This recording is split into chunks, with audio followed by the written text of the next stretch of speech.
Realtree's Midwest Whitetail is brought to you by Cabela's, Cuddyback, America's Best Bowstrings, Drake Non-Typical, Easton Arrows, Frigid Forage, Fuse, Grizzly Coolers, Hoyt, Hoyman Tree Saws, Lone Wolf Tree Stands, Nikon, Ozonics, Redneck Blinds, RTP Outdoors, Spot Hog Releases, Wasp Archery, Viking Solutions, and Realtree.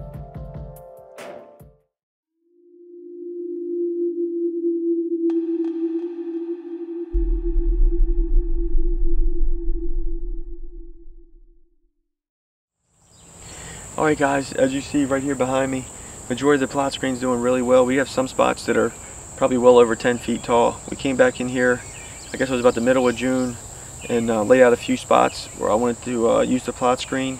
And the main strip here is, we pretty much did the whole east side of the main plot here, about 14 to 16 feet wide, which is pretty much recommended that you go at least that wide when you plant it. That way you can stand up to the elements later on in the season when you get snow and wind and whatnot. Doesn't knock it down. But one thing you definitely want to do is weigh out the seed once you get your area figured out that you want to plant. You definitely don't want to overseed plot screen. It goes really thick, and you don't want it competing with itself. So we got some good rains, and like I said, overall it's doing really well. And another benefit of the plot screen is it does really well in not such perfect soil conditions. If you got kind of a lower pH, you can still get a good stand of plot screen. As long as you add your lime and fertilizer and you get the proper moisture, you still should get a good stand of it. So came in here and set the redneck blind just on the other side here. Got a nice path cut in and out. That way we can get in pretty much undetected to the redneck blind. And anytime, any stand you're hunting, you definitely want to think about your entry and exit routes. You just don't want to be alerting deer every time you get in and out the stand or blind. And at least for this setup, the plot screen helps a ton when it comes to that. So that's pretty much a wrap for today. Our season is going to kick off here next weekend on Friday. And if anything, hopefully we can get out and try to fill some doe tags early. And hopefully we can get a little bit better weather. And it's not 90 degrees once the season starts here, but you never know. So. But thanks for watching Midwest Whitetail, and keep tuning in, and hopefully we can bring you some deer action here soon. Hi, welcome to Midwest Whitetail. It's August 25th, another beautiful day here in the Finger Lakes region of New York. We're on the hill today checking out a bunch of hinge cutting we did over the winter. The main reason for that was providing a little cleaner access in and out of stands. We kept getting busted last fall. On this particular stand, it's deeper into the property, and the deer were seeing us come from a little, ways off.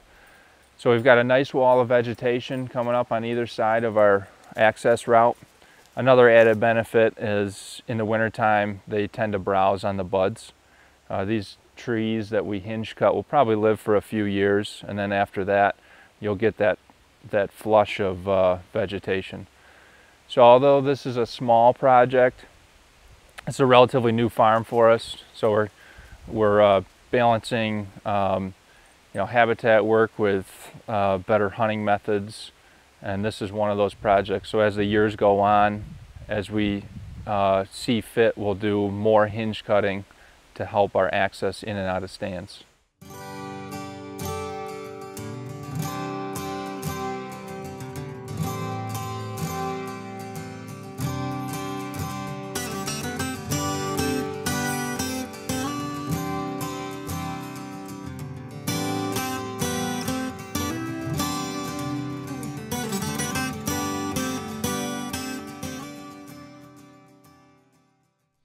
Alright, so we're just making some last minute preps here.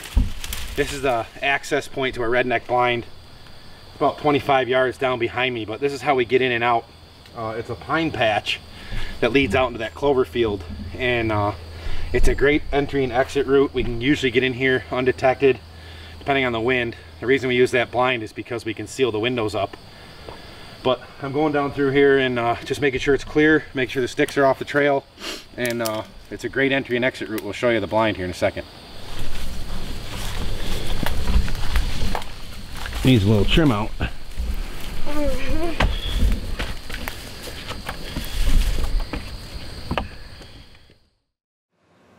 Welcome to Midwest Whitetail and episode 3 of the East series.